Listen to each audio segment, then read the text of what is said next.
반갑습니다. 쉽고 재밌는 인문학의 이병철입니다. 오늘의 주제는 불교 이야기인데요. 초기 불교에서 시작해 우리가 소승이라고 부르는 부파불교, 그리고 대승불교, 그리고 용수와 세칭까지는 소개를 해드렸는데요. 오늘도 학창시절을 떠올리며 회상해보는 시간, 불교의 중국 천례와 중국에서 형성되는 교종에 대한 이야기를 오늘은 해보려고 합니다. 인도에서 발생한 불교는 점차 남쪽과 북쪽, 양 방향을 통해 아시아 각국으로 전파가 되지. 이때 남쪽으로 전파된 불교를 남방불교, 북쪽으로 전파된 불교를 북방불교라고 하는데요. 남방불교는 주로 정통적인 부파, 그러니까 소승불교였었고요. 북방으로 전파된 불교는 주로 대승불교였었지요. 그러니 중국이나 한국은 대승불교일 겁니다. 한국 불교의 원형이 중국 불교죠. 그리고 중국은 인도에서 불교가 전래됐죠. 그럼 인도 불교가 중국에 소개된 것은 후한 때였었습니다. 그러니까 보통 1세기 정도가 되죠. 하지만 중국의 불교가 뿌리내리기 시작한 때는 대체적으로 위진 남북조 이 시기를 거치면서였을 겁니다. 그런데 이 시기는 혼란한 시기여서 지식인들은 대체로 노장 사상에 심취해 있던 시기였고, 당시 중국 지식인들은 불교에 대한 이해가 거의 없었기 때문에 중국인들은 이 노장 사상의 개념을 빌려서 불교를 해석하고 설명하고 이해하려고 했었지요. 이런 불교를 격의 불교라고 합니다. 격의, 이 말은 타 사상의 의미를 가져다 해석하는 것을 의미하는데요. 결국 격의 불교란 도가의 의미를 빌려 해석한 불교란 뜻인 거지. 예를 든다면 불교의 공사상을 노장의 무개념을 통해 이해하는 것이 대표적인 사례가 될 것입니다. 이렇게 중국에서 불교는 위진 남북조 시대를 거치면서 뿌리를 내리기 시작합니다.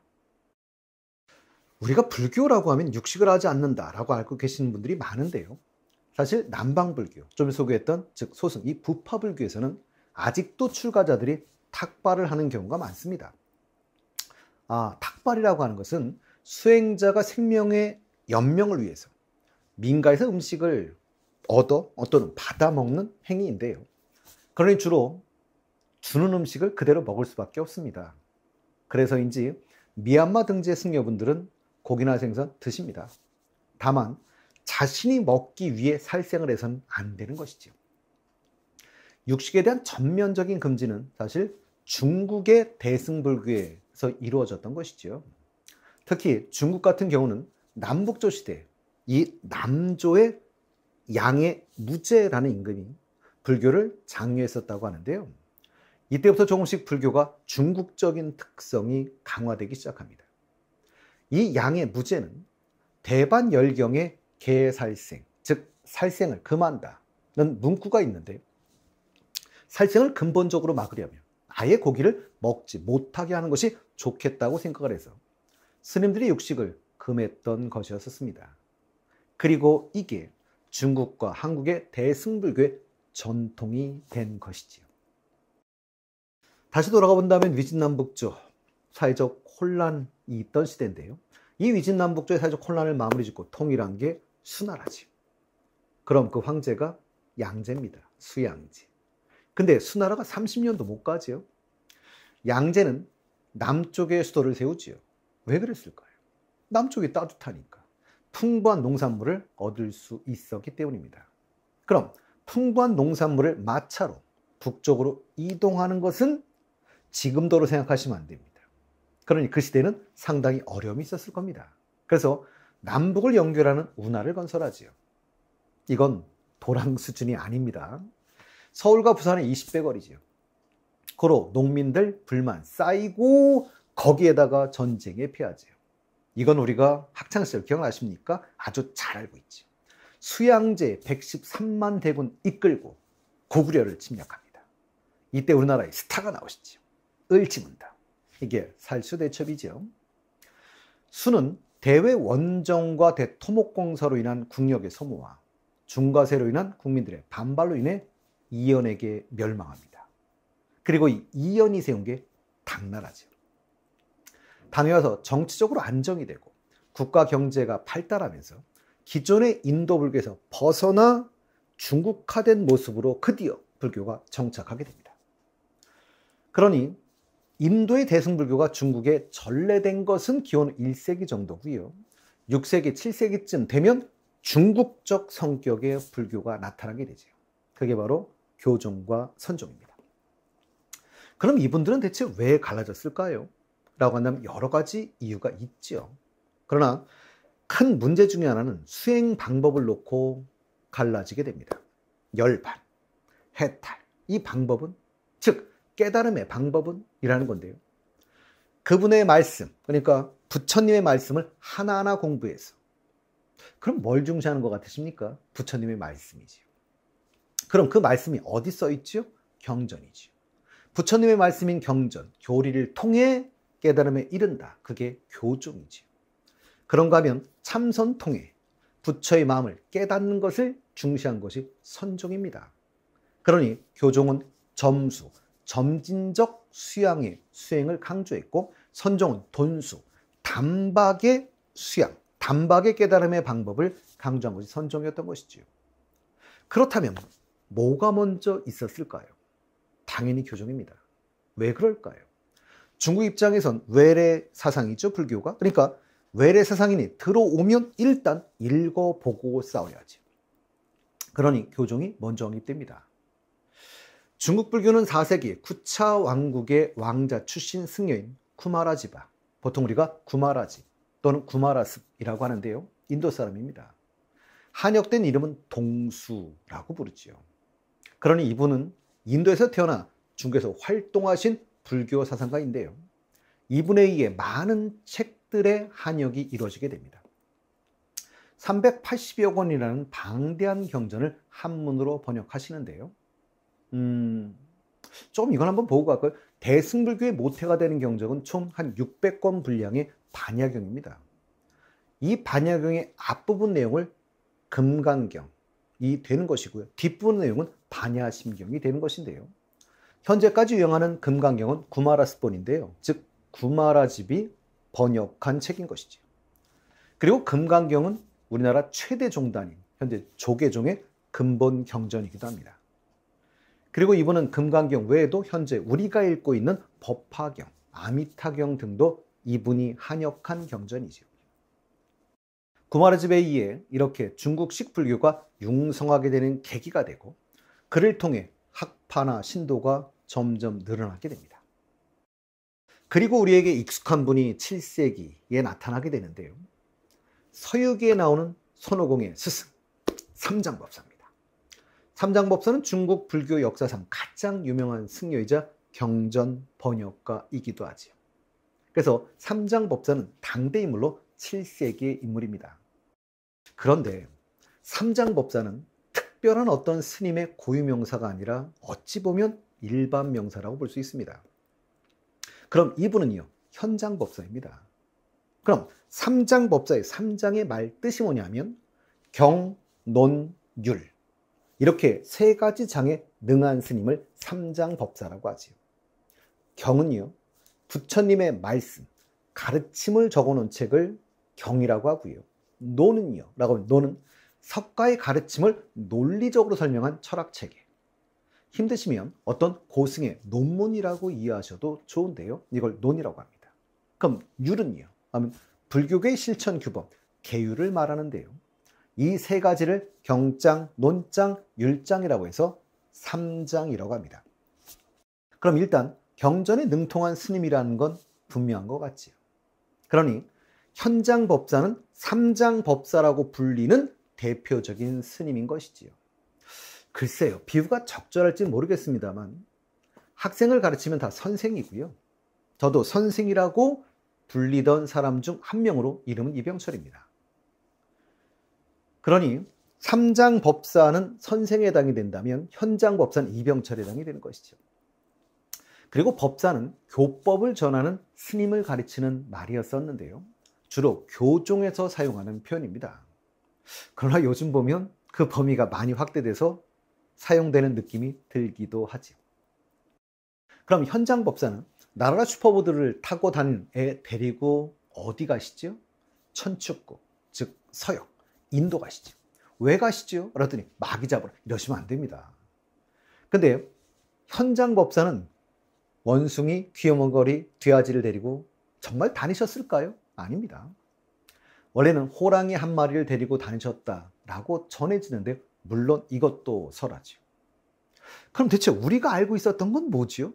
그건 14세기 명때 나오는 소설 서유기의 이야기와 섞여서 그런 겁니다. 서유기, 서쪽으로, 유람하다, 기행문이지. 그러니 당나라에서 인도로 불전을 구하러 가던 현장 법사를 모델로 쓴 소설이었었습니다. 그러니 인도로 가신 것은 맞지요. 그리고 인도에서 13년간 공부하시죠. 그리고 인도에서 경전 공부하시고 경전 가지고 들어오십니다.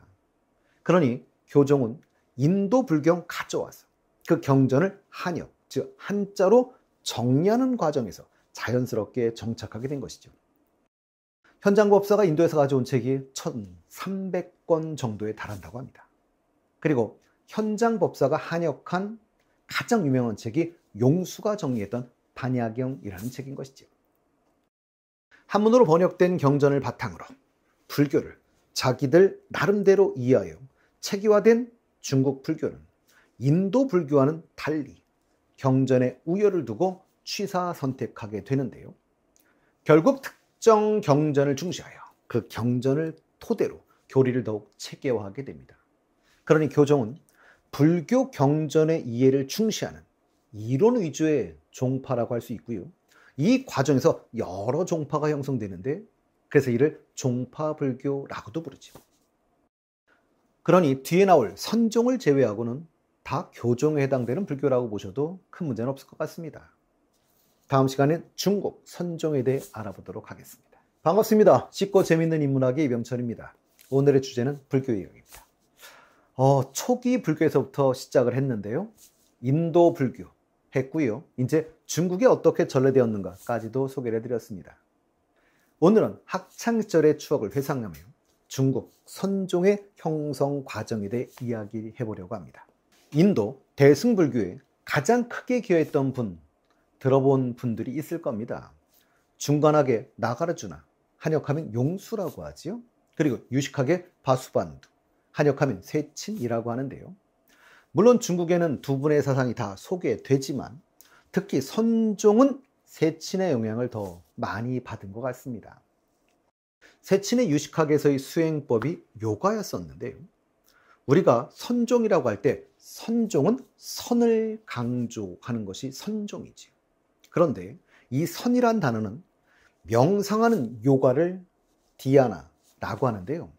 발음 나는 대로 자나라고 하고 한자로 선나라고 번역하였다가 나자가 빠지면 선이 되죠.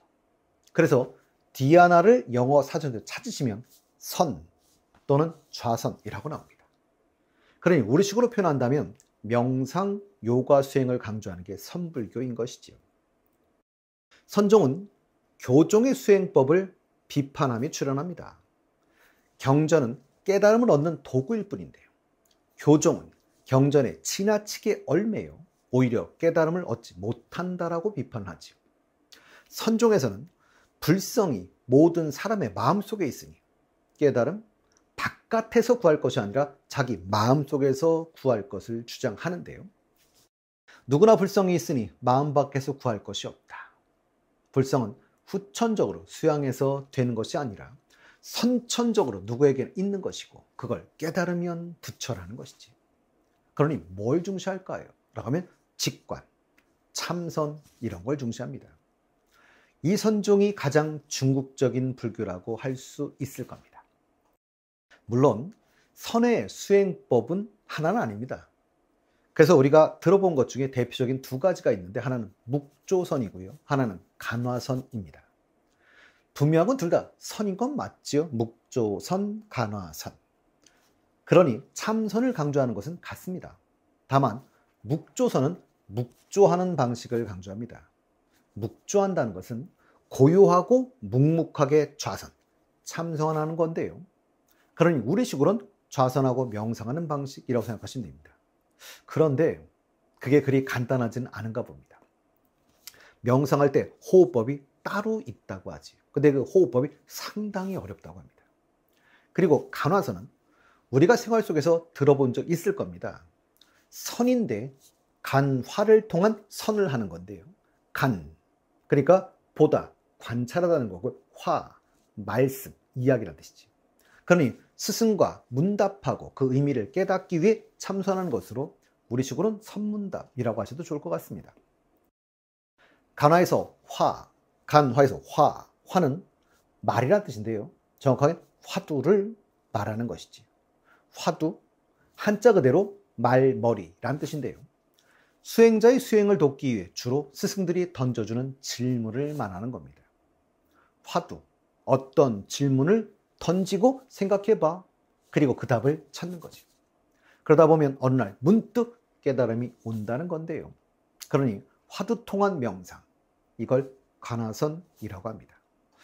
묵조선은 화두 없이 명상으로 무념의 상태에 이루고자 하는 것이지요. 그래서 묵조선은 주로 일본에, 간화선은 주로 한국에 영향을 주었다고 하지요. 선종 그러면 누가 떠오르십니까? 마가섭입니다. 석가의 장례를 주관하기도 하고 석가사후 제1차 결집, 이 결집 모임이지요. 을 주도했던 석가의 제자 중 가장 뛰어난 제자, 수제자입니다. 이분으로 인해 유명한 사자성어가 만들어지기도 하지요. 염화미소, 이심전심인데요. 석가가 영치산에서 설법을 할 때 말없이 연꽃을 들어 사람들에 보여주며 씩웃지요. 그때 한 사람, 가섭만이 그 뜻을 알아차리고 씩 웃었다고 합니다. 그 모습을 본 부처는 기뻐하면서 가섭의 깨달음을 인정하였다고 하는데요. 이게 염화미소지요. 염화, 다시 볼까요? 염화, 염, 집을 염자고요. 화, 꽃화자입니다. 그러니까 염화, 꽃을 들고, 미소, 어렵지 않죠? 웃는다는 뜻입니다. 이게 선종의 시작이라고 보는 것이죠. 그럼 깨달음은요, 언어나 문자로 전달되는 것이 아니라 마음에서, 마음으로 온다는 것이니 이심전심의 그 뿌리를 두고 있는 것입니다. 염화미소부터 시작돼 선종이 시작되었다고 보아서 가섭을 선종의 제1대조, 초조로 받들고 있는데요. 그런데 가섭은 인도뿐이지. 그럼 중국 선종의 창시자는요? 라고 한다면 초상화가 가장 많으신 분입니다. 보리달마. 그래서 우리 보통 달마라고 부르죠. 영화 보신 분들 계실 겁니다. 달마가 동쪽으로 한 까닭. 전 세계적으로 가장 유명한 화두 중에 하나인데요. 사실 저는 이 물음을 수차례 들었지만 솔직히 답을 모릅니다. 대체 달마는 왜 동쪽으로 가셨을까요? 서쪽에 계셨으니까요. 어디 가서 이러시면 안 되지요. 아마도 불교에서는 진리를 법이라고 하는데요. 법을 전하기 위해서였을 것 같습니다. 달마는 520년경 중국에 들어오시는데요. 달마 대사는 인도 사람으로 페르시아 향지국의 세 번째 왕자였다고 하지. 달마 대사는 중국으로 오셔서 어디로 가시죠? 소림사로 가십니다. 소림사에 오셔서 경전 잃지 않고 벽만 9년간 쳐다보죠. 면벽 좌선하십니다. 눕지도 않은 채 9회 동안 벽을 마주본 채 좌선하였다고 하는데요. 드디어 득도하시죠. 깨달음을 얻으신 겁니다. 이게 중국 선종의 시작이라고 보는 것이죠. 달마대사는 인도에서 중국으로 건너와 중국 선종의 일대조, 초조가 되었습니다. 달마 이전은 주로 경전 중심의 교종 불교였었다며 좌선, 선 중심의 드디어 선종 불교를 주장하시는 분이었던 것이죠. 근데 사실 신빙성이 좀 떨어지긴 하지만 승려들의 건강과 안위를 위해 소림권을 창시한 인물로도 유명한데요. 소림권이 달마에게 기원을 두고 있다면 다른 많은 무술은 소림권에 기원을 두고 있으니 결국 중국 무술의 대부는 달마를 기원으로 하고 있다고 볼 수 있을 겁니다. 그리고 사실 소림사는 495년 인도에서 온 고승 발타가 창건했다고 전해지고 있지요. 그리고 달마는 528년 입적하여 소림사의 뒷산인 숭산에서 장례 지낸 것으로 전해지고 있습니다. 보통 불가의 그림 가운데는 달마도라고 해서 달마대사의 모습을 그린 화상이 많은데요. 달마가 중국에 들어올 때 양장을 건넜다고 하죠. 이때 갈대잎 하나를 강물에 띄워 그 갈대 위에 서서 강을 건넜다고 전해지고 있습니다. 그래서인지 달마도의 그림 가운데는 갈대잎을 타고 강을 건너는 모습이 들어 있습니다. 그리고 그림 속 달마가 눈을 무섭게 부라리고 있는 이유는 수련을 하시던 중 졸음을 이기지 못해 눈꺼풀이 내려앉자 이를 막기 위해 아예 눈꺼풀을 잘라버렸다는 일화가 있기도 하죠. 이 달마의 눈꺼풀이 떨어진 자리에서 난 게 차나무라고 합니다. 그래서 지금도 졸음을 쫓기 위해서이기도 하고 주로 선수행을 하시는 분들은 차를 많이 마시기도 하죠. 달마라고 하면 우리에게 특정한 인물, 사실 보리달마를 의미하지만 달마는 산스크리트어로 법, 즉 진리를 뜻하는 단어로 진리를 수행하고 실천하는 불자를 칭하는 일반적인 명칭이었다고 합니다. 그래서 그 당시 중국에선 인도에서 온 스님들은 다 달마라고 불렀다고 하지요. 이게 느낌이 안 오시면 이게 비유가 맞을지 모르겠습니다만 우리식으로 표현한다면 그냥 선생님, 쌤 이런 의미라면 제 이름을 딴다면 병철쌤, 근데 사람들이 쌤이 그러시는데 라고 하면 그 쌤이 다 병철쌤인 걸 아는 것 같은 이런 구조인 거죠. 그러니 달마가 만약 지금의 스님의 의미라고 본다면 보리달마는 보리 스님인 건데 우린 스님이라고 부르면서 누군지 알고 있는 이런 경우, 서로 통용되는 이런 경우입니다. 사실 이런 경우는 참 많이 찾아볼 수 있는데요. 달라이라마 많이 들어보셨을 겁니다. 정확히는 이것도 이름이 아닙니다. 가장 단순하게 말하면 티베트 불교의 수장, 보스의 호칭으로 세습되는 명칭인 거지요. 얘가 적절할지는 모르겠습니다만 우리나라 조계종의 캡틴을 종정이라고 하는데요. 현재 조계종 종정은 성파 스님이시고요. 우리한테 가장 잘 알려진 종정은 성철 스님이시죠. 마찬가지로 현재 계신 분은 14대 달라이라마로 현재의 달라이라마의 법명, 이름인데요. 뗀징가초입니다.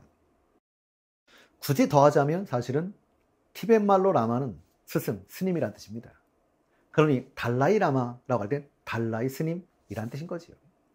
우린 달라이라마가 이름인 줄 알고 달라이라마 스님이라고 표기하는 경우가 상당히 많은데요.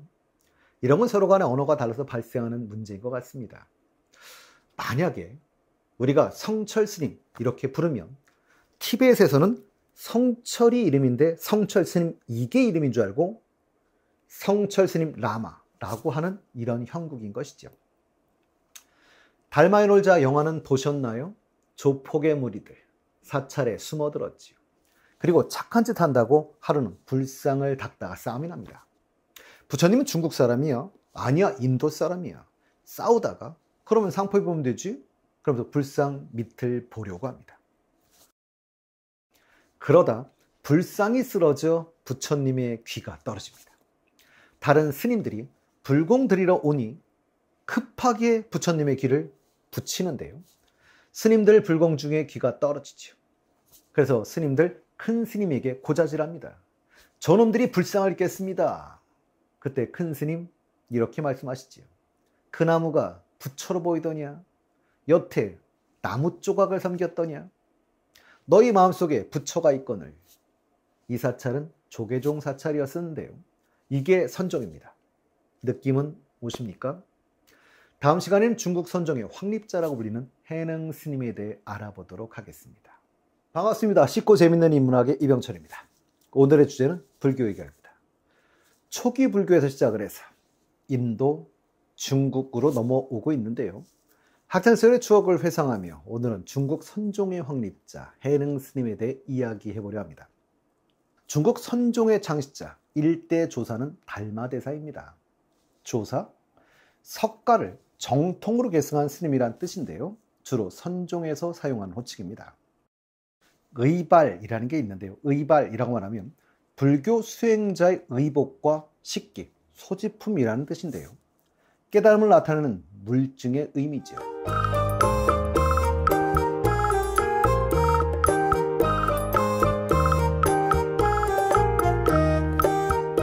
달마의 의발은 이대조, 해가에게 이어지는데요. 달마에게 해가가 찾아와 제자가 되기를 갈망합니다. 달마는 자기 앞에 쌓인 눈이 붉게 변할 때까지 받아주지 않겠다고 하지요. 제 생각엔 안 받아주겠다는 소리인 거지요. 해가는 자신의 팔을 자릅니다. 상처에서 흐른 피가 하얀 눈을 붉게 물들이지요. 달마가 해가를 향하여 무엇인가를 던집니다. 해가는 본능적으로 그것을 잡으려 했으나 이미 팔을 잘라낸 뒤였으니 잡을 수가 없었습니다. 해가는 없는 팔로 무엇인가를 잡으려는 행위를 통해 깨달음을 얻었다고 전해지고 있지요. 깨달음을 얻은 뒤 잘렸던 그의 팔이 도로 붙었다라고 하는 이야기도 있지만 전승되는 거의 모든 이야기 속에 해가는 외파리로 묘사되고 있습니다. 그리고 달마가 해가에게 전한 말 중에 들어본 유명한 말이 직지인심입니다. 삼조는 승찬이신데요. 삼조 승찬에게 어린 소년이 찾아와 저에게 해탈을 가르쳐 주십시오 라고 하자 승찬왈, 누가 너를 묶었느냐? 소년은 아무도 저를 묶지 않았습니다. 승찬왈, 아무도 널 묶지 않았는데 풀 것이 무엇이 있겠느냐? 너는 이미 해탈하였느니라. 이에 소년은 큰 깨달음을 얻었다고 하지요.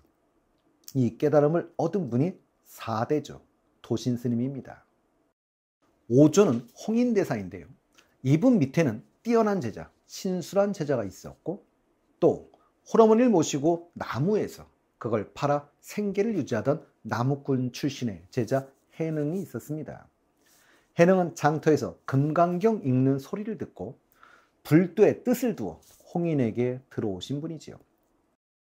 해능과 신수 사이에 있었던 에피소드를 하나 소개하도록 하겠습니다.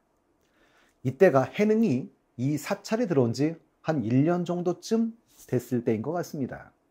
이 에피소드는 해능의 일화와 어록을 수록한 6조 단경에 실려 있는데요.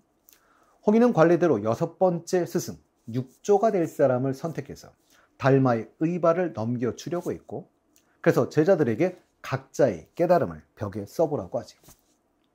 그러자 제자들 중 가장 신망이 높고 지혜로웠던 신수는 다음과 같은 시를 벽에 써놓았다고 합니다. 이 몸이 바로 보리수. 보리수는 지혜의 나무를 의미합니다. 마음은 맑은 거울. 날마다 힘써 깨끗이 닦아야 하리라. 먼지가 앉지 않도록. 홍인의 모든 제자들은 신수의 글을 보고 감탄하지. 해능은 전공을 살려 이 사찰에서도 나무꾼이었었는데요. 나무를 하느라 해가 진 뒤 늦게 절에 돌아와서 동료 스님에게 벽에 써져 있는 글귀를 읽어달라고 부탁을 하지요. 이때까지도 글을 읽을 줄 몰랐던 후대, 당대 최고의 스님이 바로 해능 스님입니다. 동료 스님이 읊은 신수의 글을 듣고는 해능은 웃으며 동료 스님에게 신수의 글 옆에 다음과 같은 글을 써달라고 부탁합니다. 그 글은 뭐였을까요? 이런 글이었습니다. 보리는 본래 나무가 아니며 맑은 거울에는 틀이 없다. 본래 아무것도 없는데 어디에 먼지가 모이겠는가? 해능이 보기엔 마음이란 실체가 없는데 신수가 마음을 실체로 이해하고 있다라고 본 것입니다. 근데 이건 해능이 보기엔 잘못 이해한 것이었고 뿐만 아니라 신수가 말했던 갈고 닦는다. 이건 점수, 점적 수양을 주장하는 건데요. 해능은 돈수를 주장하고 있었던 것이죠. 홍인대사는 해능에게 6대 조사의 자리를 물려줍니다. 해능은 밤에 도망을 쳐서 남쪽으로 가지요. 그래서 양증한 남쪽에서 설법을 하시게 되는데요. 그래서 남종선이라고 부릅니다. 홍인대사 밑에 같이 있던 신수는 북쪽에서 계속 설법을 하시지요. 그래서 북종선을 창세하십니다. 근데 우리나라에 전래된 건 남종선입니다. 그러니 해능의 법통을 잇고 있는 것이지요. 해능을 6대 조사분이라고 해서 6조라고 하는데요. 해능은 36년간 남하선사에 머물렀다고 합니다. 여기에 흐르는 개울이 바로 조계입니다. 이때 개는 시냇가 개자를 쓰고 있지요. 그래서 남하선사 뒷산 이름이 조계산이고요. 정문도 조계문이라고 합니다. 그래서 해능의 별명 일종의 벼로가 조계입니다. 그래서 조계해능이라고도 하고 조계대사라고도 부르죠. 우리나라에 무슨 종파가 떠오르십니까? 조계종이지요. 현재 한국 불교 최대 종파입니다. 그럼 이 조계종은 누구를 종지로 삼은 종파였을까요? 해능 스님입니다. 그러다 보니 신수보다는 해능이 좀 미화되는 경향이 사실 우리나라는 좀 강합니다. 그 당시 해능이 들어온 지 1년도 안 됐는데 해능에게 달마의 의발을 건넨 홍인의 선택도 대단했던 것 같은데요. 사실은 신수는 그 당시에 국사였었습니다. 그리고 홍인과는 그리 나이 차이가 많이 나지 않았던 것 같습니다. 그 당시 나이를 계산해 보면 정확한지 모르겠습니다만 홍인대사가 63세, 신수가 59세, 해능은 20대였던 것이죠. 어찌 보면 홍인대사는 신수에게 주기엔 두 분의 나이 차이가 너무 적은 듯해 보입니다. 물론 개인적인 소견이긴 합니다만 홍인대사가 본인이 입적할, 우리 쉽게 표현하면 돌아가실 것 같아 결국은 6대조를 선정하는 것이었는데요. 사실 나이만 놓고 보시면 홍인대사 가시고 나서 머지않아 신수도 가실 듯 하죠. 그러나 신수는 사실 100세 넘어까지 살긴 합니다. 실제로 그 당시의 신수는 모든 스님들의 존경을 받았으며 방대한 불교 지식과 많은 설법, 그리고 행정 권력까지 모두 장악하고 있었습니다. 당나라 황제도 신수를 최고의 스님으로 여겨 설법을 듣고는 했던 그 당시 국사이기도 했던 것이죠. 그러니 해능의 생존 당시에는 신수만이 유명한 고승이었던 겁니다. 해능이 그 명성을 더하게 된 것은 사실 해능의 제자인 신회란 제자로 인해서입니다. 하택신회라고도 하는데요. 해능이 머문 곳이 조계라 조계 해능이라고 부르는 것처럼 신회가 머문 곳이 하택이어서 하택신회라고도 부르는 것이죠. 우리나라 최대 종단이 6대 해능 스님을 종주로 삼은 조계종인데요. 해능 스님이 불도에 뜻을 두었던 경전이 금강경이었었죠. 그래서 조계종은 금강경을 근본 경전으로 삼고 있습니다. 금강경의 원전은 금강 반야 바람일경인데요. 금강은 다이아몬드 같은 것이라고 생각하시면 좀 이해가 쉬울 것 같습니다. 그래서 금강은 그 무엇으로도 깨트릴 수 없는 단단함, 그 무엇이든 깨트릴 수 있는 날카로움, 그 무엇이든 비칠 수 있는 밝음의 세 가지 의미를 갖는다고 합니다. 인드라 들어보셨습니까? 인드라는 인도의 수많은 신들 중 날씨와 전쟁을 관장하는 신으로 흰 코끼리를 타고 다닌다고 하는데요. 이 인드라를 중국 불교에서는 석가모니의 수호신인 제석천이라고 부르고 있지요. 이 제석천이 사용하는 무기가 금강저인데요. 제석천이 아수라와 싸울 때 쓰던 바로 그 무기입니다. 인도에서는 번개를 상징하고 있다고 하지요. 근데 중국에서 이걸 번역하는 과정에 쇠금자에 굳셀 강자를 써서 금강이라고 번역을 했던 것입니다. 그래서 가장 강한 금속을 의미하게 된 것이지요. 결국 부서지지 않는 물질이라는 뜻으로 금강이란 말을 사용했던 것입니다. 불교경전 금강경은 금강의 지혜를 의미하는데요. 결코 부서지지 않는 금강으로 중생의 어리석음을 깨트린다는 의미가 있다고 하지요. 그래서 영어로 금강경을 표현할 때 다이아몬드 슈트라라고 하는데요. 슈트라는 경전이라는 뜻이니 다이아몬드 경전이란 의미로 한국어로는 번역이 될 수 있겠네요. 서양에서는 금강이란 개념이 없어서 지구상에서 가장 강한 물질인 다이아몬드를 거기다 집어넣은 것 같습니다. 모든 걸 자를 수 있는 다이아몬드와 같이 날카롭게 빛나는 지혜, 모든 삶의 문제를 해결하는 가르침을 담고 있다는 뜻이기도 한 것 같은데요. 만약 인도 산스크리트어로 써있는 이 금강경을 영어로 번역했다면 아마도 썬더슈트라, 즉 번개 경전이 되지 않았을까 싶기도 합니다. 반야는 지혜를 의미합니다. 그러니 금강과 반야는 동격, 같은 의미라고 보셔도 문제가 없고요. 바라밀이라고 하면 바라밀다의 줄임말인데요. 저쪽 언덕으로 가다 이런 의미입니다.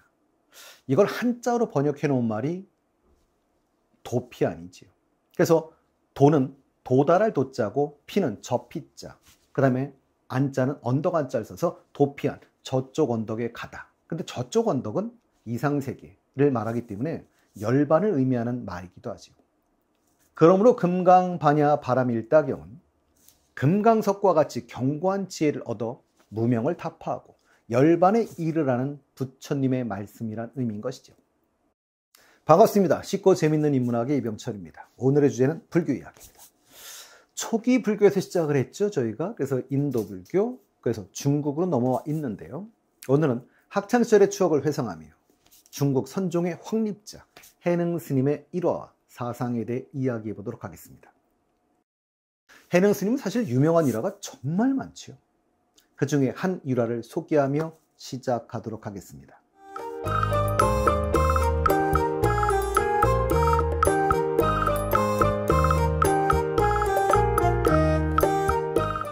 두 스님이 바람에 깃발이 움직이자 두 스님이 싸웁니다. 깃발이 움직인다. 아니다. 바람이 움직인다. 그럼 정말 깃발이 움직이는 것일까요? 아니면 바람이 움직이는 것일까요? 이때 해능왈, 움직이는 것은 마음이다. 이 대목은 사실은 영화 좋아하시는 분들은 거의 비슷한 대목을 영화에서 보신 적이 있을 겁니다. 그 영화는 달콤한 인생이었었는데요. 어느 맑은 봄날, 바람에 이리저리 휘날리는 나뭇가지를 바라보며 제자가 물었다. 스승님, 저것은 나뭇가지가 움직이는 겁니까? 바람이 움직이는 겁니까? 스승은 제자가 가리키는 것을 보지도 않은 채 웃으며 말했다. 무릇 움직이는 것은 나뭇가지도 아니고 바람도 아니며 내 마음뿐이다. 이병헌 씨의 나레이션으로 화면 속에 나오는 대사였었는데요. 선사들이 화두를 통해 깨달은 바는 대부분 일체유심조인 것 같습니다. 일체유심조는 석가모니에게는 직접적으로 언급되지는 않습니다. 우리가 주로 들었던 것은 인도 대승불교인 세친의 유식학에서였었고요. 그런 일체유심조는 인도 유식불교와 중국의 선불교에 잘 나타나고 있고요. 우리에게는 어린 시절 위인전으로 만났던 원효의 해골바가지의 물로 잘 알려진 내용이기도 하죠. 원효의 내용은 원효편을 소개할 때 자세히 한번 해드리도록 하겠습니다. 그러나 어찌되었건 그 깨달음을 전하는 것은 쉽지 않은 것 같은데요. 이야기는 많이 들었으나 그 깨달음을 얻은 자가 거의 없는 걸 보면 이해하기가 쉬운 대목은 아닌 것 같습니다. 그러나 불교의 한결같은 주장은 일체의 모든 법, 이 법은 진리인데요. 일체의 모든 법은 마음에서 일어난다는 것을 주장하고 있는 건 맞는 것 같습니다. 그렇다면 모든 것의 근원이 각자의 마음에 있는 것이니 마음의 법을 깨달으면 곧 일체의 법을 깨닫는다는 것과 같은 내용인 것이지요. 그래서 선불교에서 각자의 본성이 불성임을 자각하는 견성을 강조하고 있는 것이지요. 견성성불, 달마도 위에 많이 써있는 말이기도 합니다. 견성, 그러니까 볼견자 본성 성자니까 본성을 보다지요. 그러니 본성을 깨닫는다는 것입니다. 불교에서는 인간의 본성은 곧 불성이며 본성은 맑고 깨끗한 거지요. 그러니 청정한 본성이 곧 불성입니다. 나에게 있는 불성을 깨달으면 부처가 된다는 것이 선종인데요. 인간이 본래부터 가지고 있는 불성, 그걸 깨달아. 그럼 부처다. 이게 선종입니다. 그래서 선종에서는 본성, 본래 지닌 마음인데요. 이걸 자성이라고도 표현을 하죠. 근데 자성은 있는데 이 자성의 모습이나 형태가 없다고 해서 텅 빈 마음, 공성이라고도 부릅니다. 그러니 본성이 곧 자성이고 자성이 곧 공성이라는 의미입니다. 그런데 자성은 공성이므로 맑고 깨끗하다 할 때는 청정심이라고 부르기도 하죠. 그리고 석가모니는 일체 중생은 열애장을 지녔다라고 하셨는데요. 열애, 이 열애가 부처란 뜻입니다. 그 다음에 장은 내장하다 이런 뜻이니까, 그러니 누구나 부처의 가능성을 가졌다라고 석가께서도 말씀을 하신 것이지요. 이걸 유식학에서 모든 중생은 불성을 지녔다고 해석을 했던 것이고요. 그 뒤부터의 불교에서는 그럼 본성이 자성인데 그게 공성이고 청정심인데 그게 불성인 거다, 이렇게 정리가 되는 것입니다. 그러니 중생의 마음은 본래 청정하여 수행을 하면 누구나 다 성불할 수 있다는 사상으로 발전한 것이고, 마음 밖에서 구할 것이 아니라 마음의 직관을 강조하는 것, 이게 바로 선정이었던 것이죠. 해능 스님한테는 재밌는 일화가 상당히 많은데요. 하나 더 해보겠습니다. 어느 날 여승, 이름이 별로 좋지는 않은데요. 무진장이 육조 해능을 찾아와 물었습니다. 열반경을 여러 해 동안 봤으나 아직 이해를 못하겠으니 가르침을 주십시오. 그랬더니 해능왈, 나는 글을 모르오. 그대가 경전을 소리내어 읽으면 내가 혹시 그 중에 진리를 알 수도 있겠지요. 무진장은 글도 모르면서 어찌 그 중에 진리를 안단 말입니까? 라고 하자 해능왈, 진리란 문자와 무관한 것, 마치 하늘의 달과 같지요. 반면 문자란 흡사 그대와 내 손가락이나 다름없고, 손가락은 달의 소재를 가리킬 수는 있어도 달 자체는 아닙니다. 그러니 달을 보기 위해서 반드시 손가락을 거칠 필요는 없지 않소? 라고 하셨다고 합니다. 불교에서 진리는 법이라고 하지요. 그럼 이 진리를 써놓은 경전은 법문이라고 하는데요. 이 법문이라고 할 때 조심할 게 문자입니다. 이 문자인데 문문자를 쓸까요? 아니면 그럴문자를 쓸까요? 이게 문제입니다. 근데 여기에 그럴문자를 쓰게 되면 이 경전의 글들이 곧 법, 진리가 되는 것이죠. 그래서 문문자를 씁니다. 그렇다면 이 글들이 그 자체로 진리가 아니라 진리로 가는 문, 즉 수단, 방법을 가르쳐준다는 의미가 되는 것이지요. 그러니 언어나 문자는 단지 진리로 향하는 하나의 수단일 뿐 문자 자체가 곧 진리는 아니라는 것입니다. 그러나 이 일화를 정확히 이해한다면 사실 언어 자체를 부정했다라고 할 수는 없습니다. 말 없이, 언어 없이 대중에게 가르칠 방법은 없으니 말입니다. 그런데 그 당시 교종은 언어적 방법에만 매달려서 문자, 언어 그 자체를 중시하는 풍토가 만연돼 있었던 것이지요. 우리식으로 표현한다면 목적과 수단이 뒤바뀌는 목적 전치 현상이 나타나고 있었고, 바로 이것을 비난했던 것이죠. 언어는 수단일 뿐이지 그 자체로 목적은 아니라는 것입니다. 그래서 해능은 이렇게 말합니다. 사람들이 손으로 달을 가리키니 달은 안 보고 손끝만 보는구나. 그 시대의 교종에 대한 비판입니다.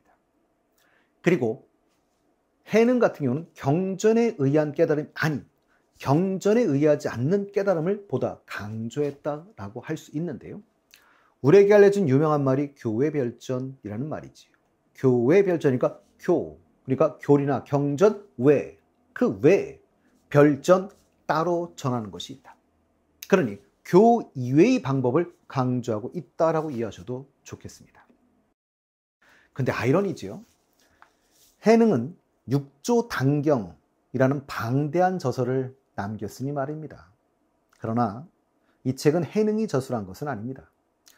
육조 해능이 설법했던 내용을 그의 제자가 정리한 것이죠. 이 누가 정리한가 대해서는 약간의 논란 소지가 있는 것 같습니다만, 일반적으로는 법회 스님이 집성한 것으로 보는 것이 일반적인 견해죠. 분명한 것은 육조 해능의 설법을 기록한 유일한 책인 것은 분명합니다. 그러니 조사의 어록인데요. 중국과 우리나라에서는 중국인의 저술임에도 불구하고 불경의 반열에 올려놓은 유일한 책이지. 책의 끝이 경으로 끝나는 책입니다. 해능 스님은 도노의 원리를 확립하신 분인데요. 도노, 무슨 뜻일까요? 돈, 돼지 이러시면 안 됩니다. 돈, 한 번에, 단박에 이런 뜻이고요. 오, 깨달을 오자지. 그러니 단박의 깨달음. 제가 워낙 술을 좋아해서 그런지 모르겠으면 원샷의 원리, 이걸 확립하신 분이 바로 해능 스님인데요. 점진적인 깨달음인 점호의 방법이 아닌 단박의 깨달음, 도노를 주장하신 분입니다. 단박에 깨치는 도노와 단박에 닦는 돈수를 주장하셔서 도노, 돈수를 주장했다라고 하는데요. 돈수는 단박에 닦는다, 이게 글자의 뜻이겠지만 정확히 의미하면 도노하면, 단박에 깨달으면 더 이상 수행이 필요 없다라는 게 도노, 돈수의 뜻인 거죠. 해능 스님은 부처는 자성 속에서 이루어지니 자신 밖에서 부처를 찾지 말라.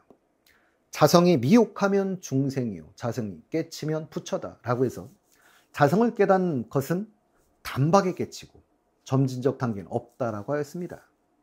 그러니 자성, 즉 불성의 직관을 강조하고 있는 것이죠. 신라시대 우리나라 승려분들이 해능을 너무 존경했었다고 합니다. 그래서 722년 우리나라 두 승려가 당나라에서 귀국하면서 해능의 정상, 그러니까 두개골인데요. 이걸 모시고 와서 쌍계사 금당 6조 정상탑에 봉안했다라고 합니다. 불교에서 저를 비난하실지도 모르겠습니다만 제 개인적인 생각에는 종교의 표현을 나타냈던 것이 아니었을까 싶습니다. 사실 이런 무례한 짓을 하기는 쉽지 않지요. 다만 그러고 싶을 정도로 존경했다는 것이라고 저는 생각을 합니다.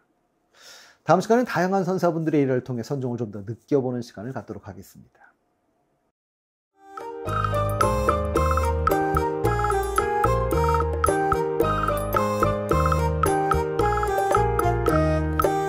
반갑습니다. 쉽고 재밌는 인문학의 이병철입니다. 오늘의 주제는 불교 이야기입니다. 초기 불교에서 시작을 했죠, 저희가. 그래서 인도 불교, 그래서 중국으로 넘어와 있는데요. 오늘은 학창시절의 추억을 회상하며 중국 선종의 확립자 해능 스님의 일화와 사상에 대해 이야기해 보도록 하겠습니다. 해능 스님은 사실 유명한 일화가 정말 많죠. 바람에 깃발이 움직이자 두 스님이 싸웁니다. 깃발이 움직인다. 아니다. 바람이 움직인다. 그럼 정말 깃발이 움직이는 것일까요? 아니면 바람이 움직이는 것일까요? 이때 해능왈, 움직이는 것은 마음이다. 이 대목은 사실은 영화 좋아하시는 분들은 거의 비슷한 대목을 영화에서 보신 적이 있을 겁니다. 그 영화는 달콤한 인생이었었는데요. 어느 맑은 봄날 바람에 이리저리 휘날리는 나뭇가지를 바라보며 제자가 물었다. 스승님, 저것은 나뭇가지가 움직이는 겁니까? 바람이 움직이는 겁니까? 스승은 제자가 가리키는 것을 보지도 않은 채 웃으며 말했다. 무릇 움직이는 것은 나뭇가지도 아니고 바람도 아니며 내 마음뿐이다. 이병헌 씨의 나레이션으로 화면 속에 나오는 대사였었는데요. 선사들이 화두를 통해 깨달은 바는 대부분 일체 유심조인 것 같습니다. 일체 유심조는 석가모니에게는 직접적으로 언급되지는 않습니다. 우리가 주로 들었던 것은 인도 대승불교인 세친의 유식학에서였었고요. 그런 일체유심조는 인도 유식불교와 중국의 선불교에 잘 나타나고 있고요. 우리에게는 어린 시절 위인전으로 만났던 원효의 해골바가지의 물로 잘 알려진 내용이기도 하죠. 원효의 내용은 원효편을 소개할 때 자세히 한번 해드리도록 하겠습니다. 그러나 어찌되었건 그 깨달음을 전하는 것은 쉽지 않은 것 같은데요. 이야기는 많이 들었으나 그 깨달음을 얻은 자가 거의 없는 걸 보면 이해하기가 쉬운 대목은 아닌 것 같습니다. 그러나 불교의 한결같은 주장은 일체의 모든 법, 이 법은 진리인데요. 일체의 모든 법은 마음에서 일어난다는 것을 주장하고 있는 건 맞는 것 같습니다. 그렇다면 모든 것의 근원이 각자의 마음에 있는 것이니 마음의 법을 깨달으면 곧 일체의 법을 깨닫는다는 것과 같은 내용인 것이지요. 그래서 선불교에서 각자의 본성이 불성임을 자각하는 견성을 강조하고 있는 것이지요. 견성성불, 달마도 위에 많이 써있는 말이기도 합니다. 견성, 그러니까 볼견자 본성성자니까 본성을 보다지요. 그러니 본성을 깨닫는다는 것입니다. 불교에서는 인간의 본성은 곧 불성이며 본성은 맑고 깨끗한 거지요. 그러니 청정한 본성이 곧 불성입니다. 나에게 있는 불성을 깨달으면 부처가 된다는 것이 선종인데요. 인간이 본래부터 가지고 있는 불성, 그걸 깨달아. 그럼 부처다. 이게 선종입니다. 그래서 선종에서는 본성, 본래 지닌 마음인데요. 이걸 자성이라고도 표현을 하죠. 근데 자성은 있는데 이 자성의 모습이나 형태가 없다고 해서 텅 빈 마음, 공성이라고도 부릅니다. 그러니 본성이 곧 자성이고 자성이 곧 공성이라는 의미입니다. 그런데 자성은 공성이므로 맑고 깨끗하다 할 때는 청정심이라고 부르기도 하죠. 그리고 석가모니는 일체 중생은 열애장을 지녔다라고 하셨는데요. 열애, 이 열애가 부처란 뜻입니다. 그 다음에 장은 내장하다 이런 뜻이니까, 그러니 누구나 부처의 가능성을 가졌다라고 석가께서도 말씀을 하신 것이지요. 이걸 유식하게 해서 모든 중생은 불성을 지녔다고 해석을 했던 것이고요. 그 뒤부터의 불교에서는 그럼 본성이 자성인데 그게 공성이고 청정심인데 그게 불성인 거다, 이렇게 정리가 되는 것입니다. 그러니 중생의 마음은 본래 청정하여 수행을 하면 누구나 다 성불을 할 수 있다는 사상으로 발전한 것이고, 마음 밖에서 구할 것이 아니라 마음의 직관을 강조하는 것, 이게 바로 선정이었던 것이죠. 해능 스님한테는 재밌는 일화가 상당히 많은데요. 하나 더 해보겠습니다. 어느 날 여승, 이름이 별로 좋지는 않은데요, 무진장이 육조 해능을 찾아와 물었습니다. 열반경을 여러 해 동안 봤으나 아직 이해를 못하겠으니 가르침을 주십시오. 그랬더니 해능왈, 나는 글을 모르오. 그대가 경전을 소리내어 읽으면 내가 혹시 그 중에 진리를 알 수도 있겠지요. 무진장은 글도 모르면서 어찌 그 중에 진리를 안단 말입니까? 라고 하자 해능왈, 진리란 문자와 무관한 것, 마치 하늘의 달과 같지요. 반면 문자란 흡사 그대와 내 손가락이나 다름없고, 손가락은 달의 소재를 가리킬 수는 있어도 달 자체는 아닙니다.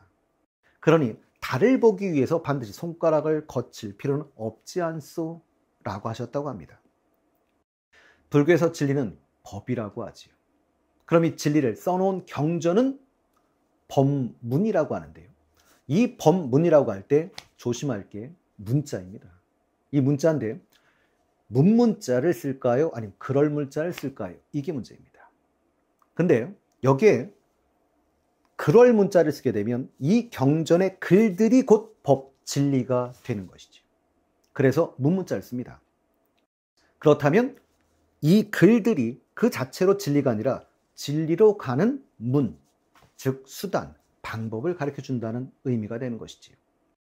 그러니 언어나 문자는 단지 진리로 향하는 하나의 수단일 뿐 문자 자체가 곧 진리는 아니라는 것입니다. 그러나 이 일화를 정확히 이해한다면 사실 언어 자체를 부정했다라고 할 수는 없습니다. 말 없이, 언어 없이 대중에게 가르칠 방법은 없으니 말입니다. 그런데 그 당시 교종은 언어적 방법에만 매달려서 문자, 언어 그 자체를 중시하는 풍토가 만연돼 있었던 것이지요. 우리식으로 표현한다면 목적과 수단이 뒤바뀌는 목적 전치 현상이 나타나고 있었고, 바로 이것을 비난했던 것이죠. 언어는 수단일 뿐이지 그 자체로 목적은 아니라는 것입니다. 그래서 해능은 이렇게 말합니다. 사람들이 손으로 달을 가리키니 달은 안 보고 손끝만 보는구나. 그 시대 교종에 대한 비판입니다. 그리고 해능 같은 경우는 경전에 의한 깨달음이 아닌 경전에 의하지 않는 깨달음을 보다 강조했다라고 할 수 있는데요. 우리에게 알려진 유명한 말이 교외별전이라는 말이지요. 교외별전이니까 그러니까 교리나 경전 외, 그 외에 별전 따로 전하는 것이 있다. 그러니 교 이외의 방법을 강조하고 있다라고 이해하셔도 좋겠습니다. 근데 아이러니지요. 해능은 육조 단경이라는 방대한 저서를 남겼으니 말입니다. 그러나 이 책은 해능이 저술한 것은 아닙니다. 육조 해능이 설법했던 내용을 그의 제자가 정리한 것이죠. 이 누가 정리한가 대해서는 약간의 논란 소지가 있는 것 같습니다만, 일반적으로는 법회 스님이 집성한 것으로 보는 것이 일반적인 견해죠. 분명한 것은 육조 해능의 설법을 기록한 유일한 책인 것은 분명합니다. 그러니 조사의 어록인데요. 중국과 우리나라에서는 중국인의 저술임에도 불구하고 불경의 반열에 올려놓은 유일한 책이지. 책의 끝이 경으로 끝나는 책입니다. 해능 스님은 도노의 원리를 확립하신 분인데요. 도노, 무슨 뜻일까요? 돈, 돼지 이러시면 안 됩니다. 돈, 한 번에, 단박에 이런 뜻이고요. 오, 깨달을 오자지. 그러니 단박의 깨달음. 제가 워낙 술을 좋아해서 그런지 모르겠지만 원샷의 원리, 이걸 확립하신 분이 바로 해능 스님인데요. 점진적인 깨달음인 점호의 방법이 아닌 단박에 깨달은 도노를 주장하신 분입니다. 단박에 깨치는 도노와 단박에 닦는 돈수를 주장하셔서 도노, 돈수를 주장했다라고 하는데요. 돈수는 단박에 닦는다. 이게 글자의 뜻이겠지만 정확히 의미하면 도노하면 단박에 깨달으면 더 이상 수행이 필요 없다라는 게 도노, 돈수의 뜻인 거죠. 해능 스님은 부처는 자성 속에서 이루어지니 자신 밖에서 부처를 찾지 말라. 자성이 미혹하면 중생이요 자성이 깨치면 부처다 라고 해서 자성을 깨닫는 것은 단박에 깨치고 점진적 단계는 없다라고 하였습니다. 그러니 자성, 즉 불성의 직관을 강조하고 있는 것이죠. 신라시대 우리나라 승려분들이 해능을 너무 존경했었다고 합니다. 그래서 722년 우리나라 두 승려가 당나라에서 귀국하면서 해능의 정상, 그러니까 두개골인데요. 이걸 모시고 와서 쌍계사 금당 6조 정상탑에 봉안했다라고 합니다. 불교에서 저를 비난하실지도 모르겠습니다만 제 개인적인 생각에는 종교의 표현을 나타냈던 것이 아니었을까 싶습니다. 사실 이런 무례한 짓을 하기는 쉽지 않지요. 다만 그러고 싶을 정도로 존경했다는 것이라고 저는 생각을 합니다. 다음 시간엔 다양한 선사분들의 일을 통해 선종을 좀 더 느껴보는 시간을 갖도록 하겠습니다.